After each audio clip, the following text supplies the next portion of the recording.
নমস্কার বন্ধুরা, রকমারি রান্নাঘরে আরও একটা সুন্দর কুরকুরে রেসিপিতে তোমাদের সবাইকে স্বাগত। আজকে তৈরি করব সবার পছন্দের কুরকুরে।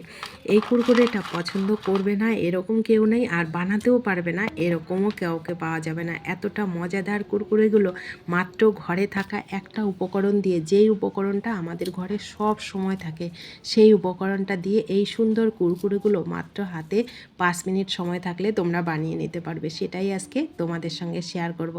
আশা করি তোমাদেরও ভালো লাগবে। প্লিজ সবাই সাথে থাকো সুন্দর রেসিপিটা শেষ পর্যন্ত দেখার জন্য। সামনেই তো বর্ষাকাল আসছে, হঠাৎ মনে হলো যে আমরা কুরকুরে খাবো, তখন কি করবে? তখন হাতে নিয়ে নেবে এক বাটি ভাত, যেটা আমাদের ঘরে সব সময় থাকে। তো সেই ভাতটা দিয়েই আজকে তৈরি করব সুন্দর মজার কুরকুরে।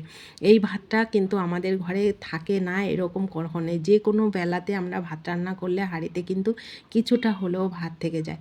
তো সেই ভাতটায় দিয়ে এই সুন্দর কুরকুরেগুলো তোমরা যে কোনো সময় বানিয়ে নিতে পারবে। তো চলো, ভাতটা আমি এক বাটি নিয়ে নিয়েছি, ভালো করে একটা বাটি দিয়ে সুন্দর করে ম্যাশ করে নেব। তো আমি বাটি দিয়ে এটা ম্যাশ করছি, তোমরা চাইলে মিক্সিতে পেস্ট করেও কিন্তু বানাতে পারো। অসম্ভব মজার হয় বন্ধুরা এই কুরকুরেগুলো খেতে, আর এগুলো দীর্ঘক্ষণ রেখে দিলেও একই রকম কুরকুরে থাকে, মুচমুচে থাকে। তো সেটাই চলো, আমি সুন্দর একটা বাটি দিয়ে ভালো করে দেখো ম্যাশ করে নিলাম। তো ম্যাশ করা হয়ে গেছে, এইবার আমি হাতটা পরিষ্কার করে নিয়েছি।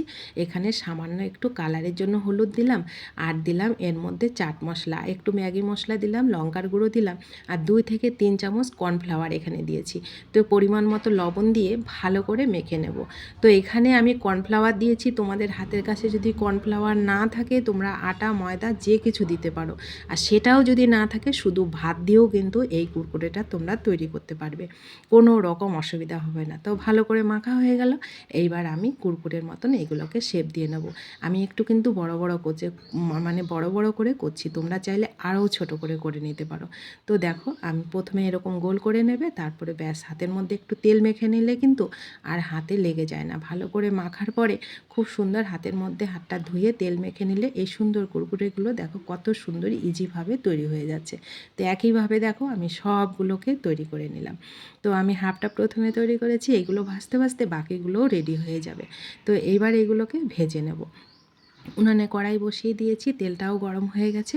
এবার এগুলোকে এর মধ্যে দিয়ে একটার সঙ্গে একটা লেগেও যাবে না, কোনো রকম অসুবিধা হয় না। এটা তৈরি করতে পারবে না বন্ধুরা এরকম কেউ নেই, কিন্তু এতটা মজাদার কুরকুরে আর এতটা ইজি রেসিপি। আশা করি তোমাদেরও ভালো লাগবে, তোমরাও যে কোনো সময় কিন্তু বানিয়ে নিতে পারবে। বর্ষাকালের সময়, গরমের সময়, গরমে কিন্তু কোনো ঝামেলা নেই, কিন্তু এটা তোমরা বানিয়ে নিতে পারবে। তো দেখো, কিছু টাইম যখন ভাজা হয়ে যাবে তারপরে এগুলোকে উল্টে নেবে। উল্টে নিয়ে গ্যাসের ফ্লেমটাকে মিডিয়াম টু লোতে করে রেখে দেখো লাল লাল করে আমি ভেজে নিয়েছি। রেডি হয়ে গেল আমার কুরকুরেগুলো। এবার একইভাবে পরেরগুলোকেও আমি ভেজে নিচ্ছি। তো তৈরি হয়ে গেল মজাদার কুরকুরে। অসম্ভব মজার হয়, সন্ধ্যাবেলা চায়ের সঙ্গে যদি হয় না আর কিছুই লাগে না। বর্ষাকালের সময় যদি হাতের কাছে কিছুই থাকলো না, এক বাটি ভাত নিয়ে নেবে আর এই মজার কুরকুরগুলো তৈরি করে সন্ধ্যাবেলা স্ন্যাক হিসাবে খেয়ে নেবে। ভালো লাগলে অনেক অনেক শেয়ার করবে, আর ভিডিওটিতে একটা লাইক করবে। ইউটিউব থেকে দেখলে ইউটিউব চ্যানেলটা প্লিজ একটু সাবস্ক্রাইব করে দেবে। সবাই ভালো থাকবে, সুস্থ থাকবে। দেখা হচ্ছে তোমাদের সঙ্গে নতুন কোনো রেসিপিতে। ভিডিওটি শেষ পর্যন্ত দেখার জন্য সবাইকে অনেক অনেক ধন্যবাদ। সস দিয়ে পরিবেশন করো।